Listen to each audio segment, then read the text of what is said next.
Hi hello నమస్తే. నేను మీ సంగీతాని. చాలా మందికి ఏంటంటే చెవులు కొరికే అలవాటు ఉంటుంది. అదేనండి, ఎదుటి వాళ్ళ గురించి తప్పుగా మాట్లాడడం. ఎదుటి వాళ్ళ గురించి మనకు తెలిసిందే కొంచెం, కానీ వీళ్ళేం చేస్తారు తెలుసా? దానికి సాజీరా, చెక్క, లవంగా, ఇలాచి అన్ని మసాలాలు జోడించి మరీ చెప్తారు. అలాగా వినేవాళ్ళు ఉన్నారనుకోండి, ఆహా ఓహో అంటూ ఆస్వాదిస్తారు. సో మనకు ఎదుటి వాళ్ళ గురించి కరెక్ట్గా తెలిస్తే తెలిసినట్టు మాట్లాడండి.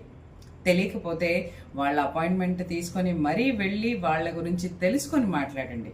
అంతేకాని మిడిమిడి జ్ఞానంతో మాట్లాడడం కరెక్ట్ కాదండి. ఆలోచించండి. Thank you. Have a nice day.